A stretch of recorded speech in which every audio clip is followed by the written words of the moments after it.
Eat something, yeah? Tessa's voice shakes me out of my vigil. I look away from the lake to see her holding out a piece of bread and cheese, gesturing for me to take it.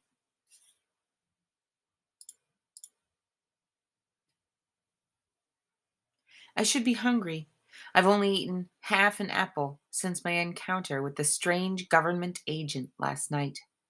But somehow the bread and cheese, still fresh from the shop where Tess had traded a few precious notes for it, doesn't seem tempting. I take it away.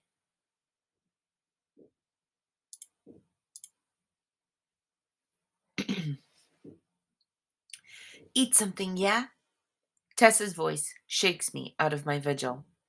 I look away from the lake to see her holding out a piece of bread and cheese, gesturing for me to take it. I should be hungry.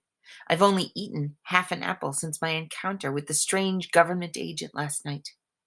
But somehow the bread and cheese, still fresh from the shop where Tess had traded a few precious notes for it, doesn't seem tempting. I take it anyway. Far be it from me to waste perfectly good food, especially when we should be saving everything we have for plague meds. Tess and I are sitting in the sand underneath a pier at the part of the lake that crosses into our sector. We keep ourselves pressed as closely against the side of the bank as we can, so idle soldiers and drunk workers above can't see us past all the grass and rocks. We blend into the shadows.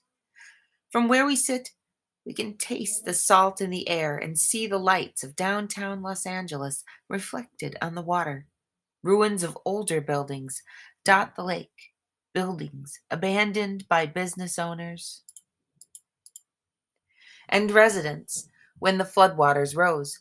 Giant water wheels and turbines churn along the water's edge behind the veils of smoke. This is probably my favorite view from our shabby, beautiful little lake sector. I take that back. It's my favorite and least favorite view. Because while the electric lights of downtown make for some nice sightseeing, I can also see the trial stadium looming off in the east.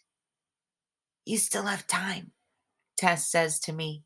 She scoots close enough for me to feel her bare arm against mine. Her hair smells like bread and cinnamon from the shop. Probably a month or more. We'll find plague medicine before then, I'm sure of it. For a girl with no family and no home, Tess is surprisingly optimistic.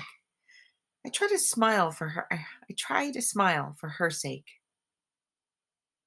Maybe, I say.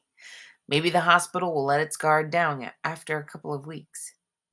But in my heart, I know better. Earlier in the day, I risked a peek at my mother's house. The strange X still marked the door. My mother and John seemed okay, at least strong enough to stand and walk around. But this time Eden was lying in bed with a cloth on his forehead. Even from a distance, I could tell he'd already lost some weight.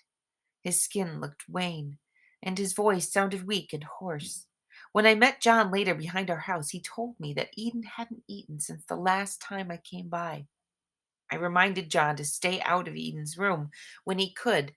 Who knows how this cracked plague is spreading? John warned me not to pull any more stunts in case get myself killed. I had to laugh at that.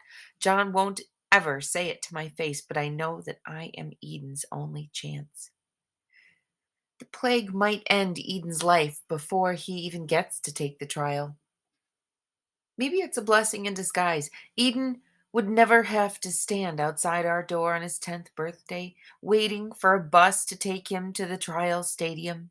He'd never have to follow dozens of other children up the stadium stairs and into the inner circle, or run laps while trial admins study his breathing and posture, or answer pages and pages of stupid multiple choice questions, or survive an interview in front of a half circle of impatient officials. He'd never have to wait in one of several groups afterward, unsure of which groups would return home and which group would be sent off to so-called labor camps. I don't know. If worse came to worst, maybe the plague would be a more merciful way to go. Eden always gets sick, I say after a while. I take a large bite out of the bread and cheese. He almost died once when he was a baby. He got some kind of pox and had fevers and rashes and cried nonstop for a week. The soldiers came close to marking our door, but it obviously wasn't the plague, and no one else seemed to have it. I shake my head. John never got sick. Tess doesn't smile this time. Poor Eden. After a pause, she continues, I was pretty sick when you first met me. Remember how grimy I looked?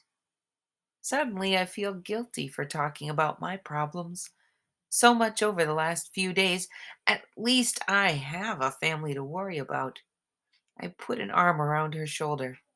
Yeah, you looked pretty awful. Tess laughs, but her eyes stay focused on the downtown lights. She leans her head on my shoulder. It's the way she's leaned against me ever since the very first week I knew her, when I'd spotted her in an alley in Nima sector. I still don't know what made me stop and talk to her that afternoon.